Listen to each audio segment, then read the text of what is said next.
Hello everyone, তোমাদের সবাইকে welcome আমার চ্যানেলে দীপার ক্লাসরুমে। আজকে আমরা পড়ব রেলওয়ে আরবিক গ্রুপ ডির আরও কিছু ইম্পর্টেন্ট জিকে। যারা আগের ভিডিওগুলো দেখোনি গিয়ে দেখো, যেখানে আমি আরও অনেক জিকে শেয়ার করেছি। যারা এক্সাম দিচ্ছ অবশ্যই তাদের সাথে ভিডিওটা শেয়ার করো। ফার্স্ট কোয়েশ্চেন, জাতীয় পাখি দিবস পালন হয় কবে? উত্তর হচ্ছে 5ই জানুয়ারি জাতীয় পাখি দিবস পালন হয়। নেক্সট কোয়েশ্চেনে যাব। ইউআইডিএআই এর নতুন সিও নিযুক্ত হলেন ভুবনেশ কুমার। তো এবার আমাদের জানতে হবে ইউআইডিএআই এর ফুল ফর্মটি কি। সিও কে নিযুক্ত হয়েছে সেটা তো আমরা জেনে নিলাম। নেক্সট কোয়েশ্চেন হচ্ছে এটাই, ইউআইডিএআই এর ফুল ফর্ম হচ্ছে unique identification authority of India. Unique identification authority of India. তো ফুল ফর্ম কিন্তু আরআরবির এক্সামে আসেই, অ্যাটলিস্ট দুটো তো তোমরা পাবেই।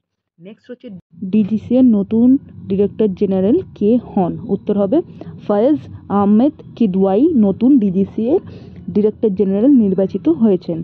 নেক্সট কোয়েশ্চেন হচ্ছে আবার ফুল ফর্ম, যেটা হচ্ছে ডিজিসি এর ফুল ফর্ম তা কি হবে? ডিরেক্টর জেনারেল তো জেনে গেলাম, এবার ডিজিসি এর ফুল ফর্মের দিকে directorate general of civil aviation. এটা হচ্ছে ডিজিসি এর full form, directorate general of civil aviation. Number 6 number question হচ্ছে দ্বিতীয়বারের জন্য গ্রেট প্লেস অফ ওয়ার্ক সার্টিফিকেটে অর্জিত হলো সেল। এটাও একটা খুব গুরুত্বপূর্ণ কোয়েশ্চেন, মাথায় রাখতে হবে। সেল কিন্তু এবার দ্বিতীয়বারের জন্য গ্রেট প্লেস অফ ওয়ার্কের সার্টিফিকেট পেয়েছে। নাম্বার 7, আমেরিকার 47তম প্রেসিডেন্ট কে হয়েছে? এটা সবাই জানে, ডোনাল্ড ট্রাম্প। বাট এখানে ইম্পর্টেন্ট হচ্ছে 47 মানে 47তম প্রেসিডেন্ট কিন্তু তিনি হলেন। আয়ারল্যান্ডের প্রধানমন্ত্রী হিসেবে পুনরায় নিযুক্ত হলেন মাইকেল মার্টিন। তো আয়ারল্যান্ডের প্রধানমন্ত্রী হিসেবে পুনরায় নিযুক্ত হয়েছেন মাইকেল মার্টিন। নাম্বার 9 নম্বর কোশ্চেনের দিকে চলে যায়। বিশ্বের 7ম কফি উৎপাদনকারী দেশ কোনটি? এটা খুবই ইম্পর্টেন্ট, ভারতবর্ষ। ঠিক আছে, এটা মাথায় রাখবে, কিন্তু পরীক্ষায় আসার চান্সেস আছে। নেক্সট হচ্ছে আইএফসি এশিয়ান কাপ 2027 অনুষ্ঠিত হবে কোথায়? সৌদি আরবে অনুষ্ঠিত হবে আইএফসি এশিয়ান কাপ 2027। তো এবার যাব নেক্সট কোয়েশ্চেনের দিকে, তার আগে বলে দিই অবশ্যই চ্যানেলটাকে কিন্তু সাবস্ক্রাইব করুন। নেক্সট কোয়েশ্চেনের দিকে যাই। ইন্টারন্যাশনাল সরস্বতী মহোৎসব 2025 অনুষ্ঠিত হয়েছে হরিয়ানাতে। 12 নম্বর কোয়েশ্চেন, আইএপিওএস এর 85তম কনফারেন্স অনুষ্ঠিত হয়েছে কোথায়? বিহারের পাটনায় অনুষ্ঠিত হয়েছে 85তম কনফারেন্স। নাম্বার 13, কোন বিজ্ঞানী রক্তের শ্রেণীবিভাগ করেন? উত্তর হচ্ছে কার্ল ল্যান্ডস্টেইনার। রক্তের শ্রেণীবিভাগ কিন্তু তিনি করেছিলেন।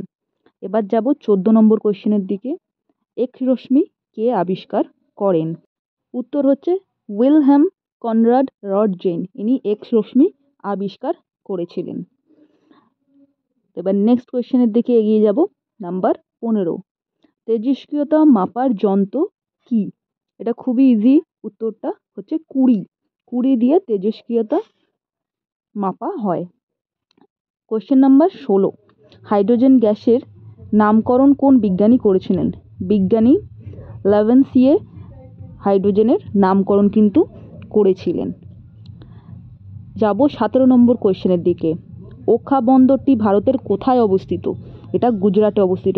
এই যে পরপর দুটো কোয়েশ্চেন এখন আমি শেয়ার করবো, এটা খুবই ইম্পর্টেন্ট, অবশ্যই মাথায় রাখবে। 18 নম্বর কোয়েশ্চেন হচ্ছে কোন দেশকে প্রাচ্যের ব্রিটেন বলা হয়? এটা হচ্ছে জাপান। তো এই দুটো কোয়েশ্চেন কিন্তু স্টার করে রেখো, খুব ইম্পর্টেন্ট, পরীক্ষায় আসার চান্সেস আছে। 19 নম্বর কোয়েশ্চেন হচ্ছে অন্নপূর্ণা পর্বত কোন দেশে অবস্থিত? অন্নপূর্ণা পর্বত অবস্থিত নেপালে। 20 নম্বর কোয়েশ্চেনে যাব। রামরস সম্মেলন অনুষ্ঠিত হয় কোন সালে? এটা হচ্ছে 1971 সালে রামরস সম্মেলন অনুষ্ঠিত হয়েছিল। এই ছিল ইম্পর্টেন্ট জিকে লিস্ট। আরও এরকম ভিডিওর জন্য চ্যানেলটা সাবস্ক্রাইব করে রেখো। Thank you.